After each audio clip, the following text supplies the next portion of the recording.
What's up, guys? It's Daniel here from Meet the Pianos, and today I'm going to be doing my first review of an album that came out in 2021, and that is Anna B. Savage with her debut album, A Common Tern.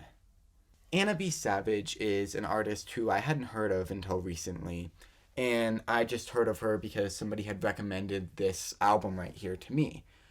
And as I was reading about her, I found out that she was actually asked by Father John Misty to do a tour a few years ago. And I absolutely love Father John Misty. He's one of my favorite artists. So seeing that he supported her was really encouraging and really made me excited to check this album out. And it seemed like this album was many years in the working, so I came into this album with pretty high expectations, hoping that this would be a pretty powerful singer-songwriter album. And I most certainly was not disappointed. This album feels like almost an evolution of the singer-songwriter style, with Anna seeming to want to use her voice in these really interesting ways that I haven't really heard that much of in the genre. It almost feels like she's trying to take elements of singer-songwriter as well as elements of minimalism and kind of blend them together. And I think the perfect example of this is on the third track on this album, Dead Pursuits. On Dead Pursuits, we're seeing this almost talk like minimalism, where Mark Hollis on Laughingstock and Spirit of Eden was creating these soundscapes that peter out and leave you with this super powerful silence before a voice or an instrument brings you back into it. And Anna seems to be really aware of the power that silence has on the listener. As she'll do this really often, she'll bring the instruments away and just leave you alone with nothing, just to meditate on what she's been saying. And then she'll bring it back with her vocals. And her vocals are beautiful. I mean, they are beautiful. The range that she has is absolutely amazing, just with how dynamic and expressive she is. And that can be said for really every single sound on this album. It seems like she's trying to play with dynamics in a really powerful way, almost like that was kind of her primary intention going into this album, that she wanted to write songs that felt true to her, but also create these dynamics that were powerful and moving so that people really wanted to listen to what she had to say. Because one common issue that I see with singer-songwriter albums is that if you're not careful, they can become boring. They can become 45 minutes of some person singing with a guitar. And while you might be really interested in what they have to say lyrically, they might not be doing enough instrumentally or vocally to really draw you in and make you interested in what they have to say. And that's really a shame when, their poetry, their songwriting is really beautiful, but you almost wish that it was just written down or something. You're just reading the lyrics instead of listening to the song because it just bores you too much. But that is obviously not the case at all on this album. Anna seems to be taking all of her pain, all of her suffering, all of her insecurities, and turning them into some kind of weapon, some kind of musical weapon for her to just wield and intimidate the listener with. She'll have songs that in theory seem really simple, like Corncrakes, where you don't really think that much is happening, especially when you're just looking at the lyrics. When you just see this one lyrical phrase being repeated over and over again. But when you're actually listening to the song, how she uses her voice and how she uses this build-up, even just saying the same lyrics over and over again, make the song feel absolutely ginormous without her even having to do that much. Her vocals feel incredibly raw and desperate, but so powerful at the same time. And I'm really just so blown away by that. And I mean, lyrically, this album is absolutely incredible as well. There's so many amazing points on here. And it seems like there's a lot of reoccurring themes on this album as well. Themes about lack of self-confidence, about toxic relationships, and about trying to learn to find your happiness within yourself rather than within other people. One of the primary symbols on the album seems to be a bird's, with the title A Common Tern being a sort of allusion to that, as a common tern is also a bird, but it's spelled differently on the title track, kinda. So, going to that title track, we see her talking about the common tern, and on the hook, she seems to be exploring how common terns, they stop in the air for a minute. They just stop, and you're just waiting for them to do something, and then they take this super violent dive towards the ground. And this seems to be really important. And I'm not sure exactly what it means to her, but I had some different ideas about what it kind of meant to me and within the context of this album.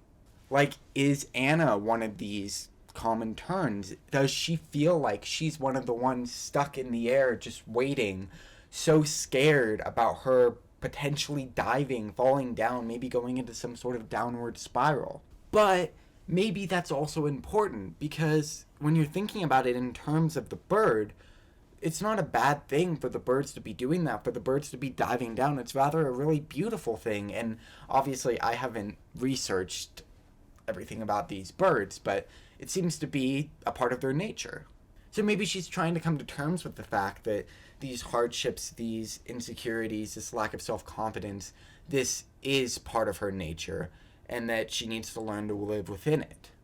And then I think it's really genius how in the title of the album, she replaced that E with that U, creating a common tern, just like, making a turn.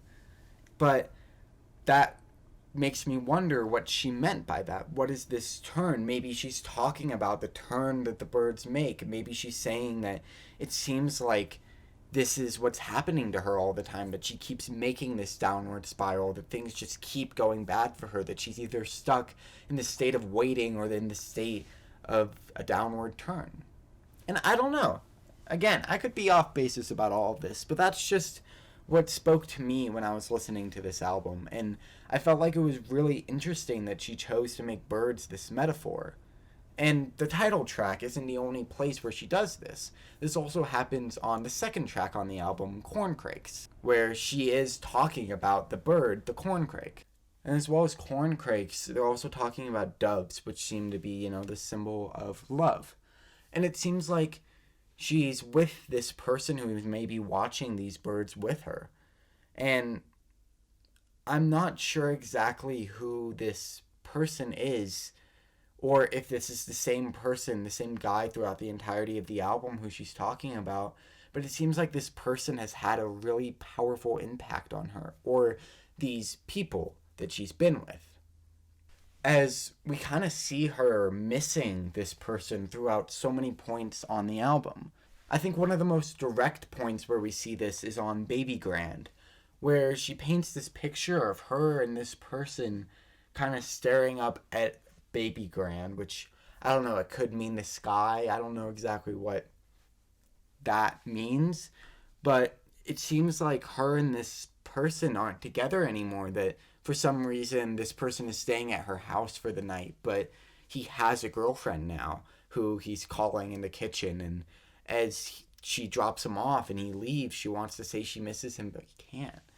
And this seems like he's taken a part of her soul, as in so many tracks on the album, like Dead Pursuits, like the opener where she's just talking about how she feels like she's just imagining this warmth inside of her that might not really be there.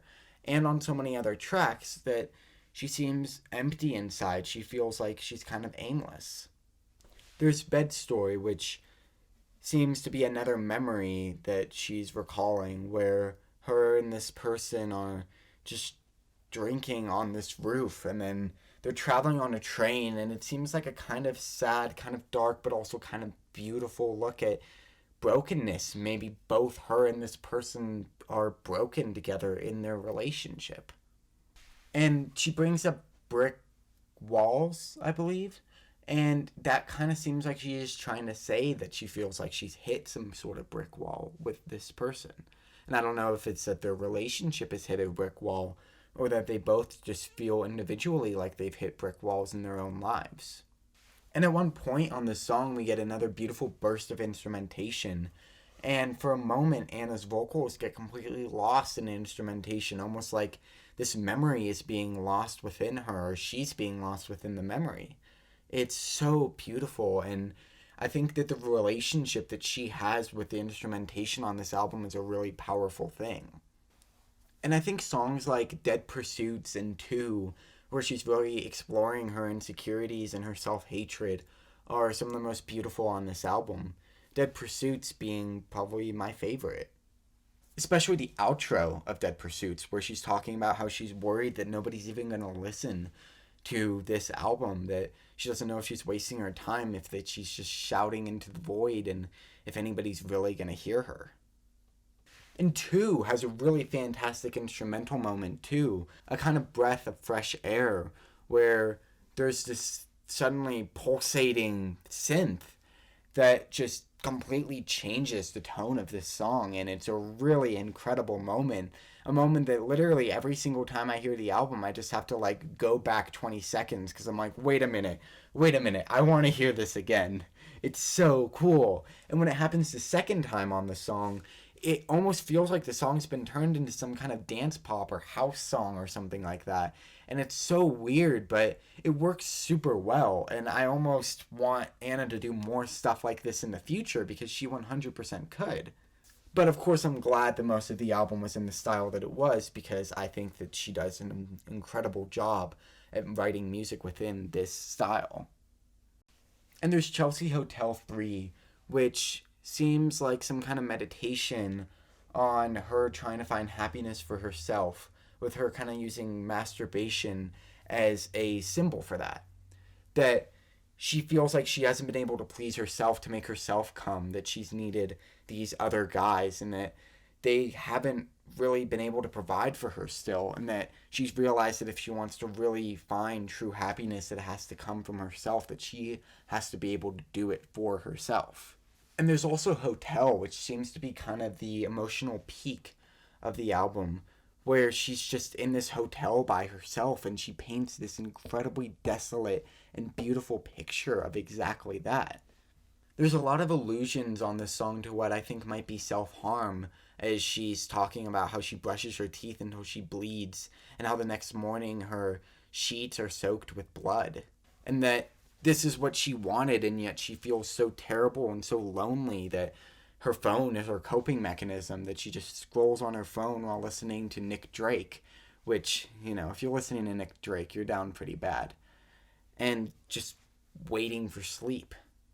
This is definitely the longest song on the album, but it just flies by because I'm just so engulfed within its beauty.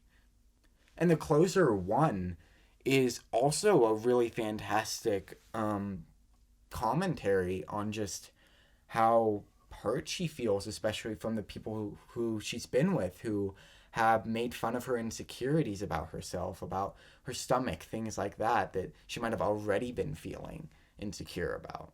And I really, really love this song as a song, but I don't know if it gave me the most satisfying closer to the album, personally.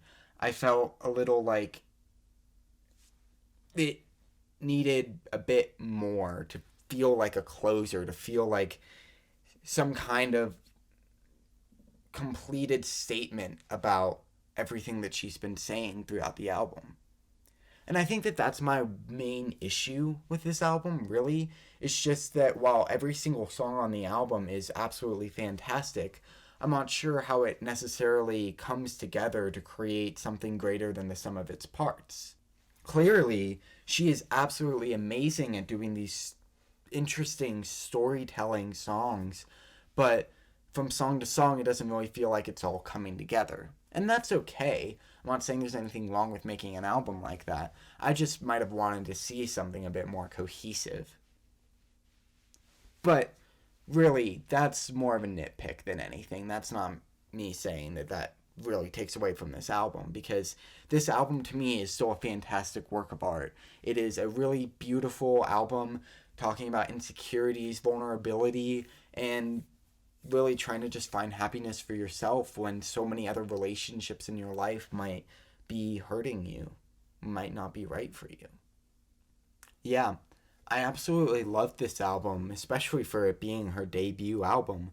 And I'm so excited to see where she takes these sounds and next, because if this is really just the beginning of her artistic career, she's gonna do some really, really amazing things. I already know it. And yeah, I'm just really excited to hear what she does next, where she goes with her sound next, and what kind of ideas she's trying to bring to her next album. This album definitely made me hungry for more of her music. And yeah, that's really the best thing that a debut album can do. Just get me super excited about the future of what she's going to be creating. And just even on its own, this is an amazing album. My favorite album that I've listened to so far this year. I've listened to quite a few albums already this year, but this one by far tops all of it. It is a fantastic album that all of you should check out if you're into interesting, kind of unique singer songwriter stuff. Yeah, I completely recommend this. I am feeling about a 9.0 on this album. So, yeah, check it out. And if you've listened to it, let me know in the comments. Did you like it? Did you think it was terrible for whatever reason? Let me know your opinion on it.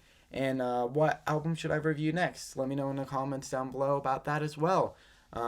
Again, I am open to any submissions for albums you'd want me to review. Please, if you're sending me albums, try and send me your lyrics for the albums too, because that's been an issue, just so I can really do a full analysis of the album and what you're trying to say. But all submissions are appreciated regardless. And yeah, besides that, have a great rest of your day, everyone.